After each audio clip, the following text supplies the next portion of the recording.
Joining me now to discuss the current wave of security challenges in the country is Senator Shehu Sani. Thanks for joining us on TVC News at 10. Well, there is no doubting the fact that the current level of insecurity in the country is getting very troubling. What are your immediate suggestions for an impressive reversal of this situation? Thank you for having me. Well, first and foremost, the violence, the bloodshed and the kidnappings going on in the northwestern part of Nigeria has been on for some time, roughly in the last 3 to 4 years. And the one that was familiar with people is the one going on in the northeast, which is the insurgency, the terrorism of the Boko Haram and the ISWAP. Now, in the northwest, particularly in the states of Katsina, parts of Sokoto State, Zamfara, Kaduna, and Niger State, bandits have become an authority and a state within a state. They have killed mass number of people, they have razed villages, and they have displaced thousands of people. And it has reached a point whereby villagers have been selling their lands, their homes, in order to pay ransom. And they have also been imposing levies on villagers. So what should we do about it? First and foremost, we must accept the fact that the security apparatus of the state, those leading it, have failed, both in the defense and the security aspect of the state. And that whatever is done, I have had people saying, we need to change the security architecture of the country, we need to change this and that. But what is most important is that those leading or heading those agencies of security and defense have failed.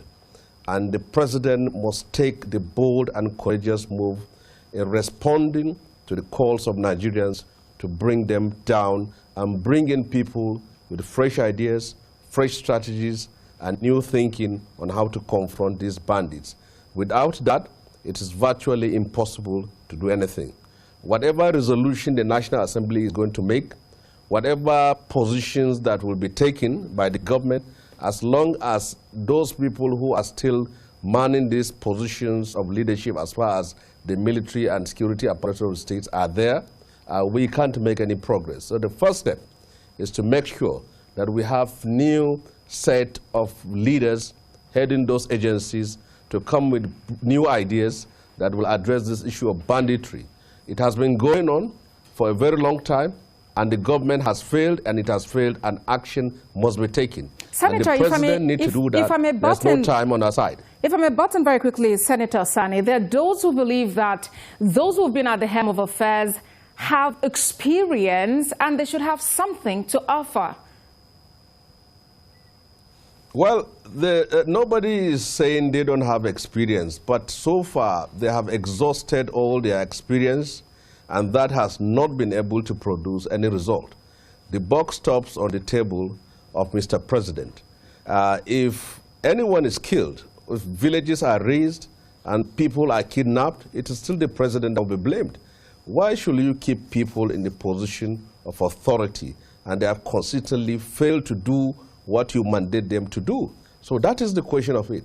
And nobody is doubting their experience, but their experience has not been producing result. All right. That is the fact on the ground. Okay, Senator. As it stands now, the Senate has summoned the service chiefs and the Minister of Defense. What outcome do you foresee from this interaction, bearing in mind that just last week the president actually failed to honor an invitation from lawmakers, the House of Representatives now? Well, that is the logical thing to do, to invite them to brief the parliament on what they have been doing and the challenges they have been facing. But from what I know as a former senator, I know that in the last 4 years, defense and security budget has taken the lion's share of our national budget. And they have always been funded.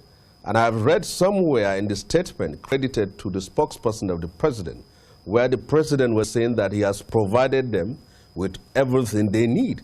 So if you have been given all you need and you can't deliver in your mandate, you're supposed to be shown the way out. So they will brief the National Assembly, but it still has to do with what the president or what the executive arm can do. And that is that these people have failed and they must be replaced by people who have new ideas to address this issue of banditry. Right, let's talk about the controversy surrounding the actual number of people abducted from Kankara Friday night. This isn't the first time there will be different figures thrown up in the air, government talking about one figure, the people talking about another figure. How bothered are you that this seems to be the fulcrum of people's talks after incidents of this nature? Well, it's unfortunate that each time you have killings by the insurgents, terrorists in the northeast, whether it's ISWAP or Boko Haram, and whether you have or killings by bandits in the northwest, what comes next is disputations on figures. Well, it doesn't matter. Even if it is one person that is killed or kidnapped, it's still a victim and it's still a human being. And empathy is demanded with people in the position of power and authority, and action is also demanded. So what figure should we believe? There's a figure from the government, state government, figure from the federal government, but the figure that should be accepted is the one provided by the school authority themselves. And they have said that there are over 300, so it's the one we should believe.